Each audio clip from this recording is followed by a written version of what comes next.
Hello, everyone. Welcome once again to another edition on Talking Fight of our special episode featuring the Olympics, the upcoming Olympics, which we know will take place in Tokyo this summer. What could possibly go wrong? All right, Chris.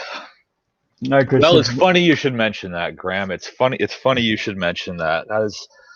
I wish I had better news sitting in front of you here today. But the practical upshot here is the Olympic qualifier for Europe will be rescheduled again. So the event, as we've mentioned before, was canceled on the fourth day of the original competition due to the COVID-19 pandemic. And the tournament we've also mentioned was recently was due to resume April 22nd to the 26th at the Copper Arena in London.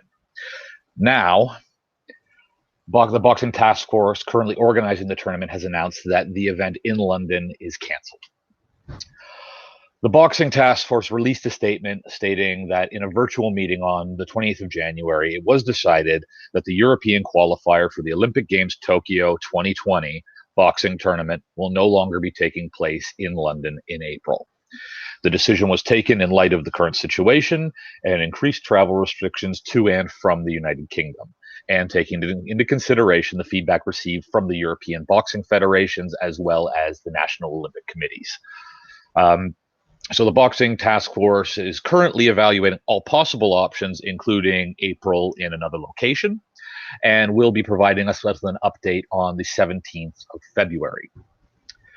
So their statement goes on to say that the Boxing Task Force would like to express its gratitude to both to the British Olympic Association, Great Britain Boxing, UK Sport, as well as all their stakeholders involved, their commitment and the efforts in supporting us during these extremely difficult and ever-evolving times.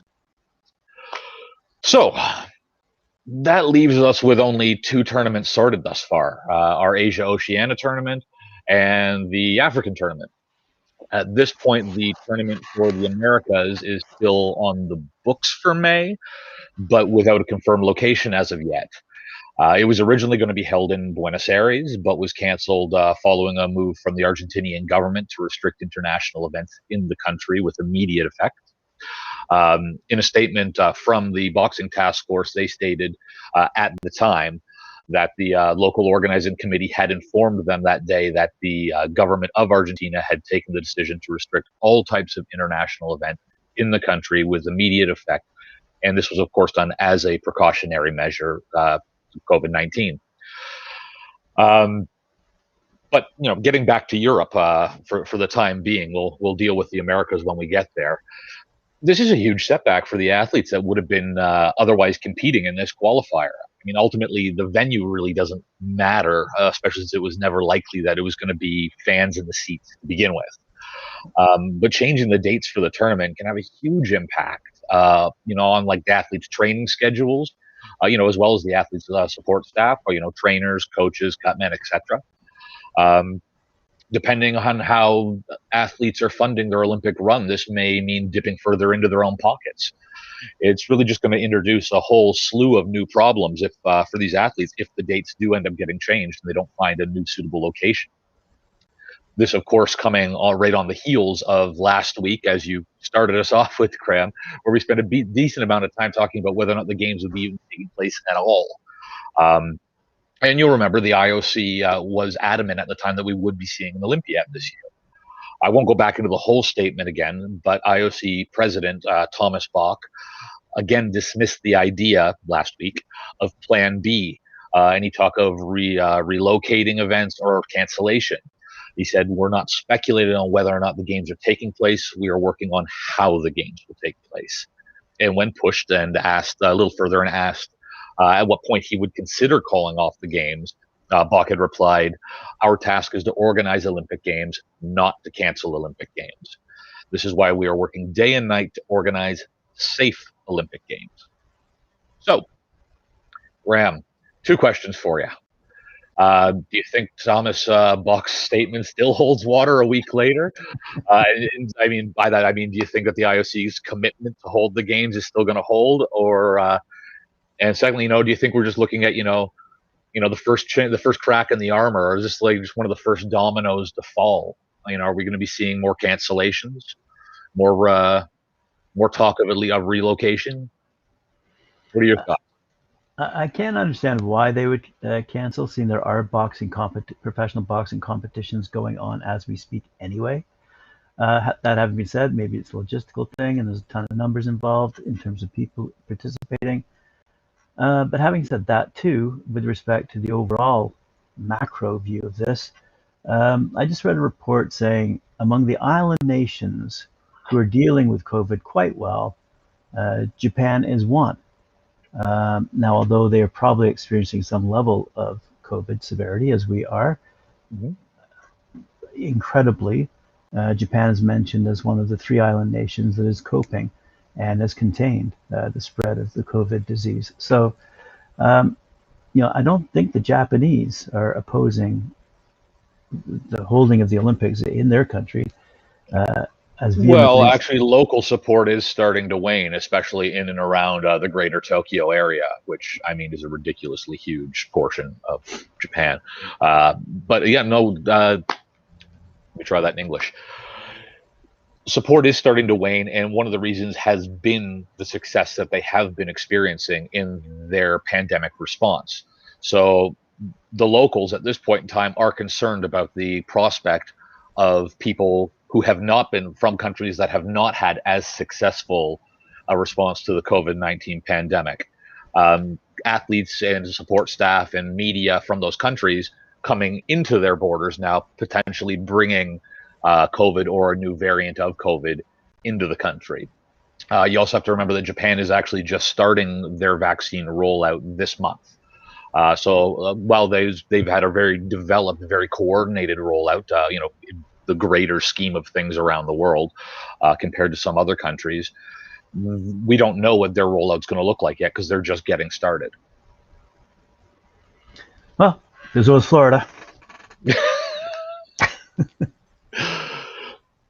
So is this the first that's going to fall? I mean, we haven't talked about, the Americas. If we can find a date, you've still got June in Paris was what was originally scheduled. I don't know if that's still going to be going forward.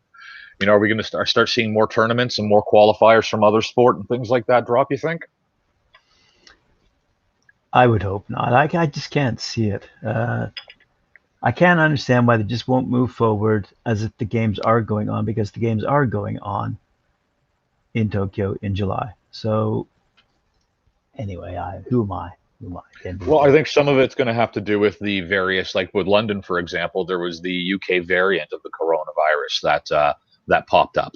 So it might be as simple as trying to contain it from spreading different variants around at this point in time. Yeah. Again, being an island nation, going back to your point. So they may just be looking for somewhere in continental Europe that's able to has the facilities and are able to host a tournament. So I said it's not like we're going to see fans in the crowd at this point in time. I think we're going to be thinking. I'm thinking personally, it's going to look a lot like the Tyson Jones pillow fight. Blacked out seats and just spotlights right on the ring. Everything real clear, crisp, clean. Nothing else drawing focus from the fights themselves. You don't even have to be as fancy as the pillow fight, because quite frankly, it was the welterweights who went at it on the weekend in LA. That competition was held in the Shrine Hall. So if they can hold a full-on championship event in a hall for a broadcast audience on a global level, not only streamed, but on Fox TV, they can hold, I'm sure, a series of qualifiers in a series of different event venues if they want to. That's my humble. Well, it's true. I mean, there wasn't like there was huge crowds. There was, a few people, but nothing that you would call a crowd at things like the Oceania Asia tournament. That was largely an unattended event, and most people who were there in person would have been either media or directly related to it. There weren't crowds of people cheering. You'd see in any given camera shot 4 or 5 people about in what would have otherwise been packed stands, and so that would have been media, observing social distancing. So I mean, they've already gone ahead, and that tournament took place in Jordan. So they've already gone ahead in some cases and done, crowdless tournaments so far for the qualifier. So I can't see any reason why they can't find a school gym somewhere. Exactly. All right. Awesome. It's decided. We've decided. There we go. So Graham's going to find you guys a gym, and he'll be in touch with the IOC shortly. That's right. All right. There we go. Discussion ended. Decision made. What do you got lined up tomorrow then? Oh, well, I mean, I'm just keeping an ear to the ground like I do every day on this, and I'm, like everyone else here, I'm an armchair quarterback. I'm educating myself about the Olympics as we go forward here, and hoping to learn something myself and have something to share every day. So, some of the other discussions that our panelists have been having have centered on the '88 Olympics, for example, which were a bit of a farce. Some of the trainers who are currently training Olympic athletes. I can't remember if Zahir was training anyone for the Olympics, but anyway, so there are other things to focus on other than the games themselves. I mean, there are athletes out there who we could focus on. Oh yeah, we're gonna be as we get closer to the games, and especially once those cards start to shape up, and we can start to see a little bit more clearly who's going to be fighting at the games. Yeah, absolutely, we're going to be doing some fighter profiles, as well as taking a look at some of the matchups from the earlier games. At this point in time, like I said, it's just everything's been so up in the air about whether or not we're actually going to get to have these games. Right. So yeah, we're definitely going to look, and actually, right through the '80s, there was some the boxing did all right in the Olympics in the '80s. There's some names that you definitely recognize coming out of a few of those Olympics. So, and definitely some interesting decisions to talk about when we talk about things like the Seoul Olympics and the Roy Jones Jr. fight from the Seoul Olympics. There's definitely past controversy and things like that to get into. It's just every time I turn on my my laptop in the morning, it just seems to be something new that really can't be ignored at this point in time. All right. We're gonna have to find some fun stories, though. We're starting to get a bit too doom and gloom here, I think. Yeah, I'm pretty sure. Yeah, there are some good stories that come out of past Olympics, without a doubt.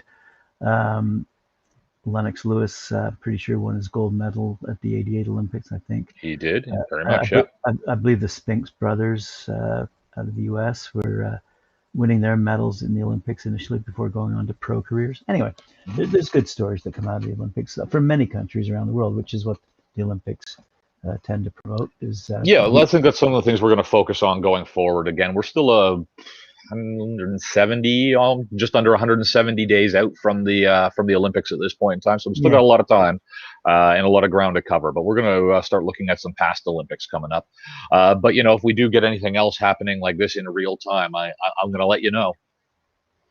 It would be good.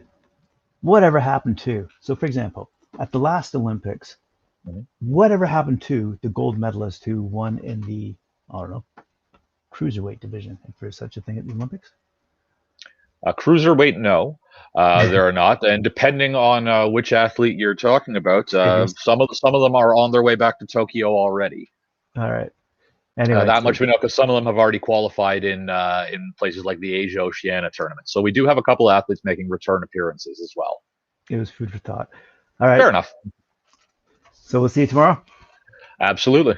All right. Thanks very much, Christian. Appreciate it. Talk soon. Thank you.